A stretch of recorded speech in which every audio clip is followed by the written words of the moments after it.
کوہاٹ کی سب تحصیل درہ آدم خیل قوم سنی خیل قبائلی کے دو فریقین نے کوئلہ رائلٹی تقسیم پر اختلافات کے بعد احتجاج شروع کر دیا۔ مزید جانتے ہیں عبدالباسط کی اس رپورٹ میں۔ کوہاٹ کی سب تحصیل درہ آدم خیل قوم سنی خیل کے علماء کمیٹی کا کہنا ہے کہ کوئلہ رائلٹی کی تقسیم کے لیے قائم کمیٹی اپنی مدت پوری کر چکی ہے۔ اب قوم نے نئی علماء کمیٹی بنا دی ہے۔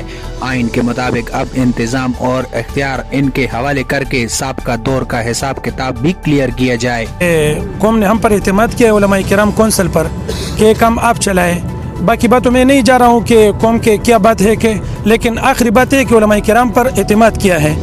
سب کا کمیٹی والے جو ہے نا وہ کام چلانے کے لیے نہیں چھوڑ رہے ہیں، تو انتظامیہ سے درخواست ہے کہ قوم کندی سنی خیل نے جو فیصلہ دیا ہے علماء کرام کے حق میں، اس کو سنی خیل قوم کا ذمہ داریاں جو ہے نا وہ سونپی گئی ہے، اس کی کام کرنے کے لیے اسے اجازت دی جائے۔ جبکہ دوسرے فریق نے ای سی آفس درہ آدم خیل کے دفتر کے باہر دھرنا دیا اور کہا کہ وہ لیز ہولڈر بھی ہیں اور قانونی طور پر اس کے مجاز بھی ہیں۔ حکومت ہمیں تحفظ فراہم کرے تاکہ ہم کوئلہ فروخت کر کے حساب بے باک کریں۔ 1.5 سال سے ہم نے جو کوئلہ نکالا ہوا ہے وہ ایسے ہی پڑا ہوا ہے۔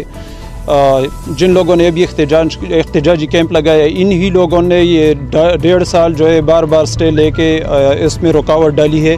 ابھی جو ہے ہم پہ کروڑوں روپیہ قرض پڑا ہوا ہے، جس میں ڈیزل ہے، لیبر کے بلز ہیں، ان کی پیمنٹ کرنی ہے۔ ہمارا مطالبہ یہ ہے کہ یا تو انتظامیہ خود آ کے اس کوئلے کو اٹھائے اور جو پیمنٹ ہے وہ کرے۔